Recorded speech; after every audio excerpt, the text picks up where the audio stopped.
ಶಾಲೆಗಳು ಬೇರೆ ಆರಂಭ ಆಗ್ತಿದೆ ಈಗ ಮಕ್ಕಳಿಗೆ ಯಾವ ರೀತಿ ಶಾಲೆಗಳ ಬಗ್ಗೆನೂ ಚರ್ಚೆ ಆಯಿತು. ಶಾಲೆಗಳ ಬಗ್ಗೆ ಈಗ ನಾವು ಒಂದು ನಿರ್ದೇಶನವನ್ನ ನೀಡಲಿದ್ದೇವೆ.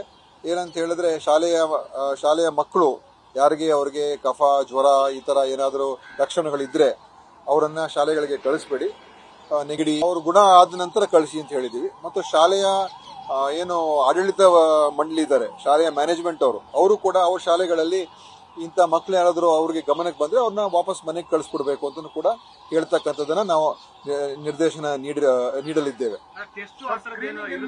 ಟೆಸ್ಟಿಂಗ್ ಏನು ಸದ್ಯಕ್ಕೇನು ಇರುವಂತದ್ದು ನಾನು ಮೊದಲೇ ಹೇಳಿದಾಗೆ ಅದೇ ಪ್ರೋಟೋಕಾಲ್ ಅನ್ನು ನಾವು ಈಗ ಅನುಸರಿಸ್ತೀವಿ. ಏನಂತ ಹೇಳಿದ್ರೆ ಸಾರಿ ಕೇಸಸ್ ಅವ್ರಿಗೆ ಅಂದ್ರೆ ಯಾರಿಗೆ ಬಹಳ ತೀವ್ರವಾದಂತಹ ಶ್ವಾಸಕೋಶದ ಮತ್ತು ಉಸಿರಾಟದ ಸಮಸ್ಯೆ ಇರ್ತದೆ ಅವ್ರಿಗೆ ಮಾತ್ರ ಕಡ್ಡಾಯವಾಗಿ ಟೆಸ್ಟ್ ಮಾಡಿಸ್ತೀವಿ. ಮತ್ತು ಬಾಣಂತಿಯರು, ಮಕ್ಕಳು, ಆಮೇಲೆ ಯಾರಿಗೆ ಬೇರೆ ಬೇರೆ ಕಾಯಿಲೆ ಇರ್ತಕ್ಕಂಥ ವಯಸ್ಸಾಗಿರೋರಿಗೆ ಅವ್ರುಗಳು ಕಡ್ಡಾಯವಾಗಿ ಮಾಸ್ಕ್ ಅನ್ನು ಧರಿಸ್ಕೊಂಡು ಹೋಗ್ಬೇಕಾಗ್ತದೆ ಹೊರಗಡೆ ಹೋದಾಗ. ಅದು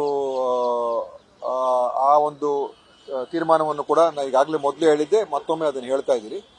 ಆಮೇಲೆ ಉಳಿದಿರ್ತಕ್ಕಂಥದ್ದು ಟೆಸ್ಟಿಂಗ್ ಅನ್ನ ನಾವು ಎಲ್ಲೆಲ್ಲಿ ಅಗತ್ಯ ಇದೆ ಅದೆಲ್ಲವನ್ನು ಕೂಡ ಮಾಡಿಸ್ತಕ್ಕಂಥದ್ದಕ್ಕೆ ನಮ್ಮ ವ್ಯವಸ್ಥೆಯಲ್ಲಿ ನಾವು ಮಾಡ್ಕೊಂಡಿದ್ದೇವೆ.